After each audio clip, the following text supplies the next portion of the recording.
Hola, ¿cómo se encuentran? Bienvenidos a esta nueva temática muy interesante que tiene que ver con mujer y ejercicio. Me presento de nuevo, mi nombre es Iván Darío Vargas Vanegas, soy profesional de cultura física, deporte y recreación, magíster en actividad física y salud. Hoy vamos a generar una pequeña introducción de la historia de la mujer en el deporte y en el ejercicio. Vamos a conocer componentes morfológicos y fisiológicos.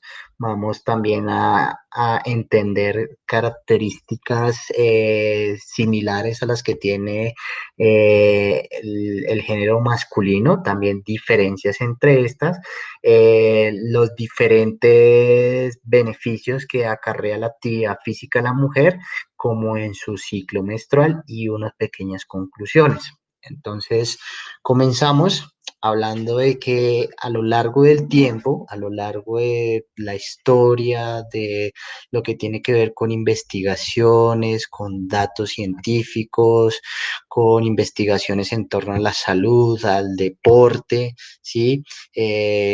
Han generado muchísimas respuestas a interrogantes y a hipótesis, ¿sí? De diferentes vacíos de conocimiento, ¿sí? Esto ha estado muy bien, pero también hay que informar y aclarar que las mujeres siempre se han tenido hacia un costado en estas investigaciones por diferentes razones, ¿sí? Una de estas, y es la que más utilizan los investigadores, es que su componente hormonal, ¿sí? Podría dar sesgos en las investigaciones y por eso este género femenino no se incluía para realizar no sé, un ensayo clínico, un ensayo aleatorizado, bueno, diferentes intervenciones, lo que genera y lo que acarrea que hayan sesgos y vacíos de información en cómo poder entrenar a una mujer, en cómo prescribir una mujer en diferentes modalidades deportivas o también enfocado hacia la salud. Esta inmersión de la mujer hacia el deporte y hacia la actividad física ha partido desde hace muchísimo tiempo, ¿sí? En antigua Grecia, las mujeres tenían unas pequeñas olimpiadas, ¿sí? Para ellas mismas, ¿sí? Que eran los juegos serios. Eran unos juegos que se ofrecían para la diosa Hera, esposa de Zeus, ¿sí? Solo para las mujeres, en donde se practicaba unas pequeñas carreras, por decirlo así, más o menos de 100, 160 metros, donde todas corrían de una forma similar, ¿sí? Con su misma vestimenta, ¿sí?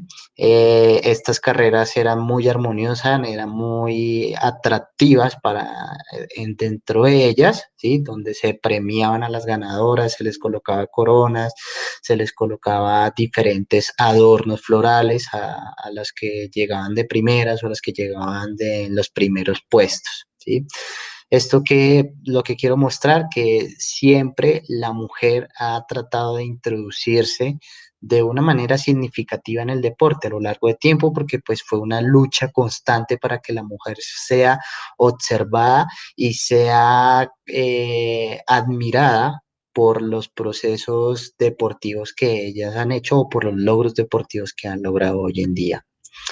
En la Edad Media podíamos observar que las mujeres de alto rango o mujeres que tenían ingresos económicos superiores practicaban el deporte de la caza, generaban diferentes movimientos con las armas, en este caso el, los arcos, el lanzamiento, ¿sí? Donde ayudaban a generar una actividad física, ¿sí? En la edad contemporánea también podíamos ver la inclusión de algunas mujeres en algunos deportes, ¿sí? Como por ejemplo lo que fue el atletismo, que fue muy criticado al principio por el Comité Olímpico porque decían que había una diferencia morfológica y muy significativa en este caso lo que tiene que ver con la estructura, ¿sí? Muscular del hombre a la mujer. Entonces que la mujer tenía una desventaja con el hombre, entonces no podían participar, ¿sí? llegó un momento en que las mujeres comenzaron a realizar olimpiadas ellas mismas de atletismo y de gimnasia, donde fue muy llamativa y aquí fue donde el Comité Olímpico comenzó a decir, necesitamos incluirlas o necesitamos dejarle subcategorías para que puedan incursionar y esto se vuelva un poco más llamativo. Entonces lo que hizo también el Comité Olímpico fue impulsarlas y fue mostrarlas, que hasta el día de hoy ha sido espectacular por todos los modalidades deportivas en las que ellas están realizando. ¿Sí? Es muy atractivo también por los récords que han hecho, por las modalidades tan expresivas y tan armónicas a la hora de ejecutar un gesto deportivo.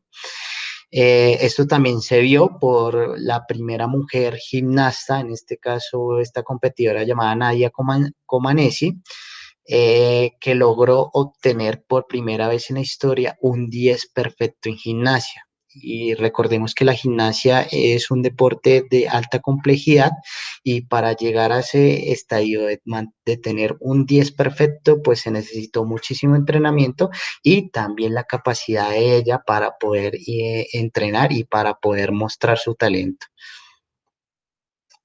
Ahora, ya sabemos que las mujeres quisieron ingresar, ¿sí?, a las modalidades deportivas o quisieron introducir en toda esta parte de actividad física o ejercicio físico, ¿sí? Pero siempre se había criticado que las mujeres tenían desventajas con los hombres y pues una de estas ventajas es por la producción hormonal que hay tanto los hombres como las mujeres, un desorden hormonal o un desarrollo hormonal diferente en estos dos géneros. Wells nos dice que las hormonas que configuran al hombre y a la mujer son las responsables de determinar el grado de desarrollo muscular, siendo que el grado de participación en actividades deportivas no cambia la capacidad intrínseca del desarrollo muscular, determinado genéticamente por los niveles de hormonas sexuales. En la actualidad, estas capacidades o estas estructuras musculares pueden ser modificadas por medio del entrenamiento o por medio de algunas otras ayudas, en este caso ergogénicas. Entonces, por eso esto se comienza a ir a un lado, ¿sí? Ya lo que va a diferenciar tanto del género masculino y del género femenino son unos aspectos fisiológicos que los vamos a nombrar un poco más adelante. Comenzamos con las diferencias morfológicas. Hay diferencias morfológicas notables en todo lo que tiene que ver con el desarrollo tanto del hombre como el de la mujer. El primero es el somatotipo. El hombre tiene una cantidad mayor o una capacidad mayor de reclutamiento de fibras, lo que hace generar que pueda aumentar su hipertrofia de una forma más rápida por la hormona, en este caso de la testosterona y la hormona de crecimiento, que pues la mujer también la produce, pero pues en bajos niveles.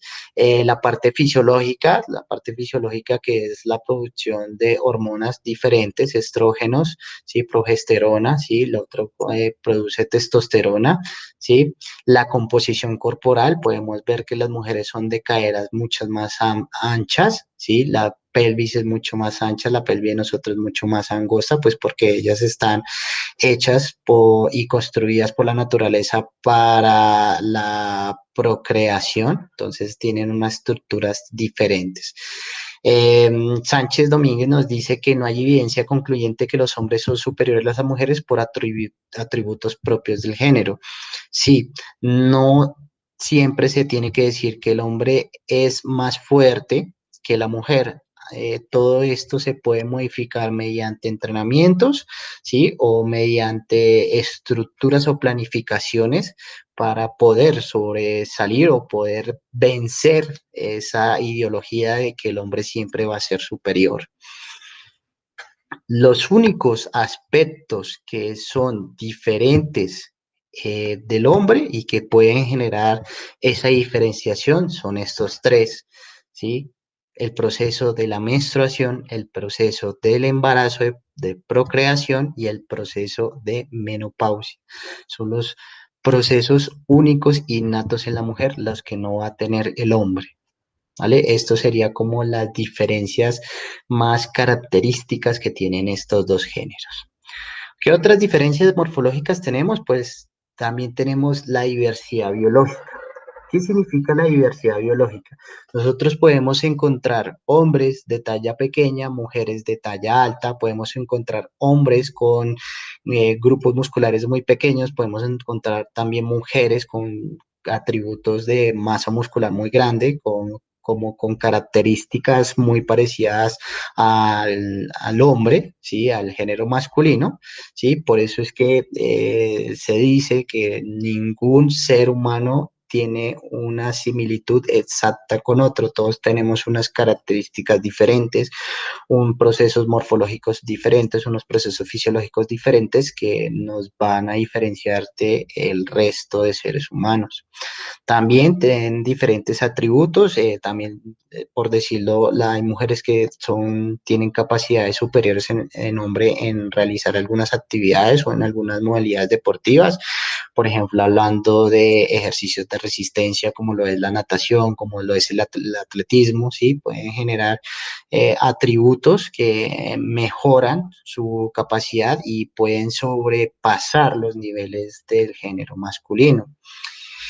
Otras diferencias morfológicas, pues, pueden ser dadas por la masa muscular. La masa muscular en el género masculino, ¿sí? En el hombre es muchísimo mayor y es más notable que en las mujeres, pero lo que les digo, también podemos encontrar mujeres con mucha masa muscular porque pues tiene un desarrollo hormonal de la testosterona más alta que de una mujer promedio.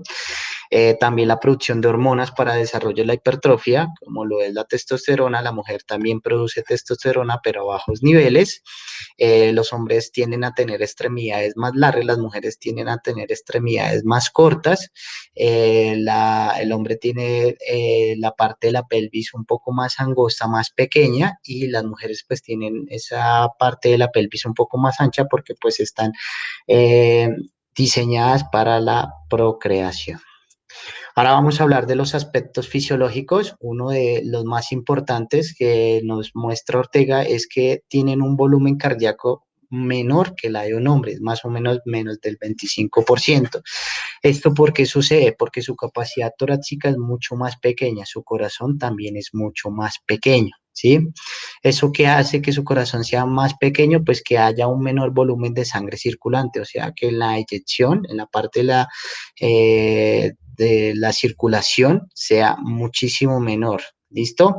¿Qué pasa cuando el flujo sanguíneo es muy poco? Pues hay una menor cantidad de hemoglobina y de glóbulos rojos que pues ayudan a transportar lo que tiene que ver con el oxígeno. Por eso este volumen cardíaco, ¿sí? Y la capacidad de captar oxígeno, pues va a ser también un poco menor a la de los hombres, ¿sí?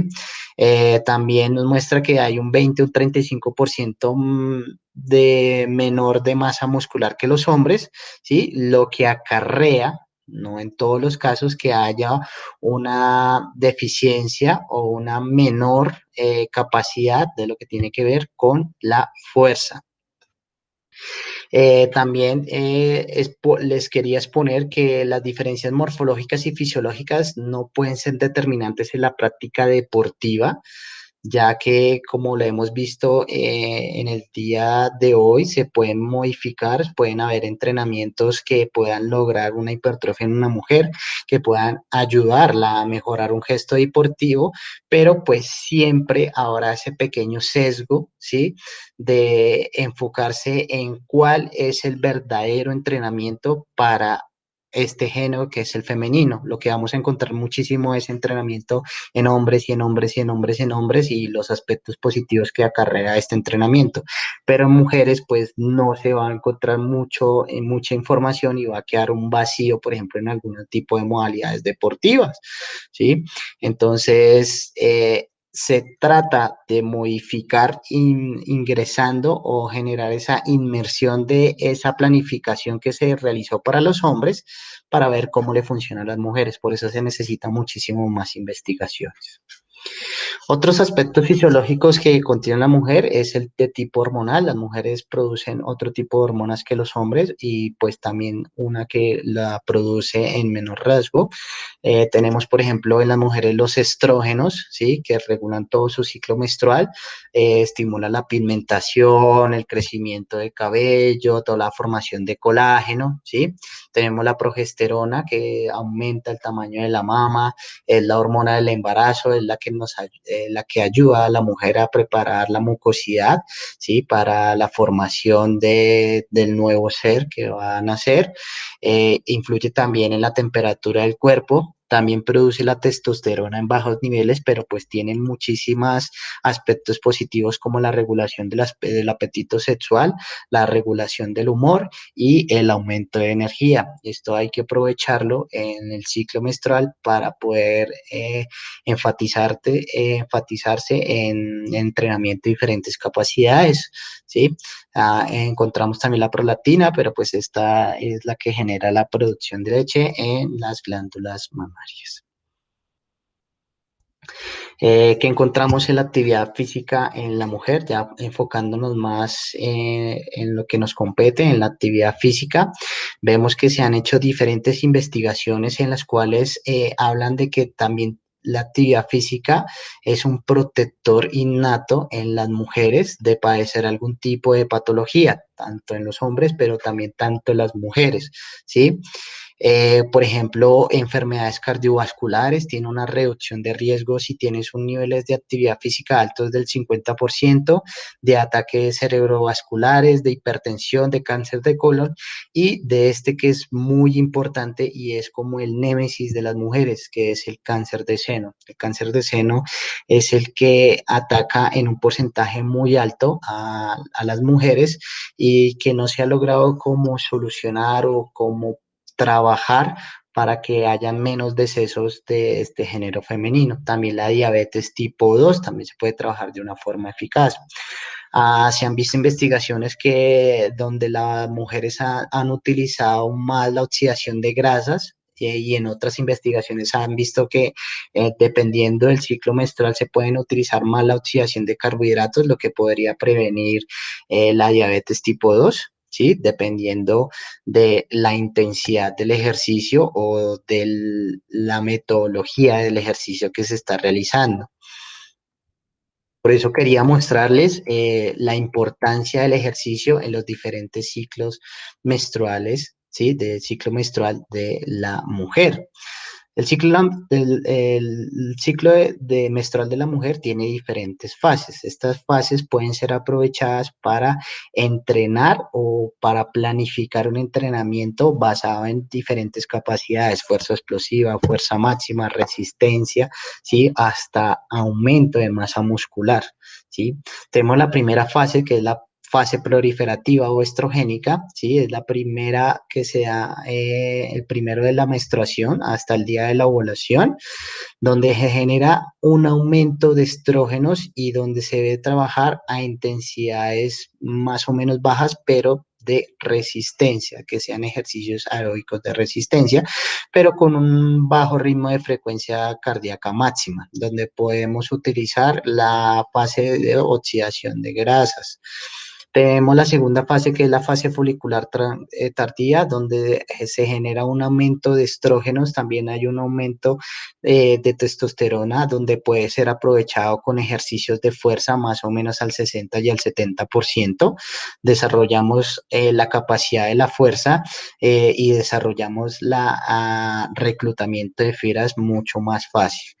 Tenemos la fase de ovulación, ¿sí? Es una fase un poco corta, ¿sí? Es de 2, 3 días, máximo 4, donde podemos trabajar estas intensidades mixtas, podemos trabajar del 50 al 70%, hasta podemos trabajar de un porcentaje menor, pero no llevarla a una intensidad muy alta. ¿Sí? Podemos mezclar el tipo de entrenamiento, el tipo de metodología, podemos trabajar tanto entrenamientos aeróbicos de resistencia como el HIIT, como entrenamientos de fuerza, como ejercicios de halterofilia. Tenemos la fase lútea, que es la fase más larga, son más o menos de duración de 14 días. En esta fase es el aumento muy grande de la progesterona, ¿sí? Se llama fase progestativa, en donde podemos aprovechar todo lo que tiene que ver con ejercicios de resistencia y de oxidación de carbohidratos, utilización de glucosa como primera fuente energética. Entonces acá es donde podemos aprovechar ejercicios fuertes, ejercicios de alta intensidad, ¿sí? También en algunos casos también se va a generar una oxidación de grasas mayor, ¿sí? Pero pues en esta trata de utilizar la glucosa al máximo y dar un rendimiento óptimo. Con todo esto quiero mostrarles que la actividad física siempre va a ser un medio protector tanto en el género masculino como en el género femenino. En el género femenino se ve beneficiado porque eh, ayuda a reducir, ¿sí? Ese porcentaje de contraer una patología como lo es el cáncer de seno. Diferentes investigaciones como la de Roca, Doyle y de Mark, donde nos muestran las pautas de nutrición y actividad física para sobrevivientes del cáncer, dicen que hay una reducción del 25% del riesgo de cáncer de mama en mujeres físicamente activas. A pesar de que es un porcentaje muy pequeño, es un porcentaje que puede servir y que le puede liberar de contraer o de padecer este tipo de patología. También nos muestra otro artículo de Christian M. Friedrich de Canadá, donde nos muestra que las mujeres con más de 43 horas de actividad física mensuales tuvieron un 31% menos de probabilidad de padecer algún tipo de, ese tipo de cáncer de mama. Que otro tipo de población, hicieron una comparación con otras mujeres donde realizaban menos de 29 horas. ¿Sí?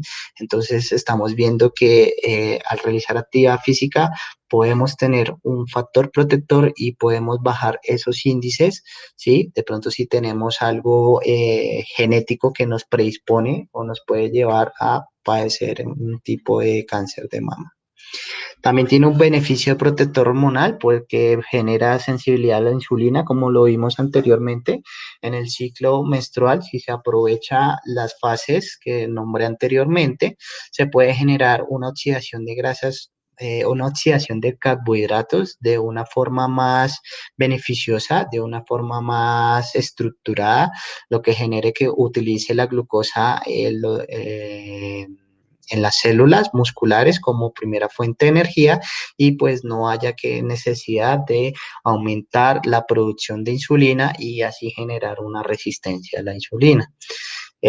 Por tal motivo se hace un mejor control glicémico, se utiliza mejor la glucosa como sustrato energético y disminuye también, puede disminuir la presión arterial sistólica y diastólica, ya que sabemos que hay menor flujo sanguíneo en las mujeres, no en todos los casos, pero pues aumenta un poquito la presión y aumenta ese flujo donde va a transportar muchísimo más glóbulos rojos, glóbulos blancos, todo nuestro células del sistema inmune, también todo nuestro transporte de oxígeno a los músculos para que puedan generar una eh, función, ¿sí? Beneficiosa en nuestro cuerpo y una disminución en enfermedades cardiovasculares. En conclusión de todo esto que hemos visto, solo quiero agregar tres cosas que se debe incluir en las futuras investigaciones a participantes femeninas, ¿sí? Se puede trabajar sus aspectos hormonales si se tiene un control y vigilancia de esto. No significa que no siempre se tiene que evadir o generar una exclusión de este género femenino, sino que es importante incluirla para poder realizar investigaciones más profundas y dar datos más específicos sobre este género femenino. También los niveles hormonales de las mujeres pueden resultar beneficiosos, ¿sí? Por ejemplo, la parte de oxidación de carbohidratos pueden generar aspectos benéficos en lo que tiene que ver como la resistencia a la insulina, no llevarla a ese tipo de patología como lo es la diabetes tipo 2, ¿sí? Y vemos que siempre en todo sujeto, ya sea masculino o femenino, siempre va a ser un protector de algún tipo de patología, de algún tipo de enfermedad crónica no transmisible. y en este caso lo que es el cáncer de mama que ha agobiado en mucho tiempo a las mujeres. Me despido de todos ustedes, espero que les haya gustado este tema y nos vemos en otra ocasión. Muchas gracias.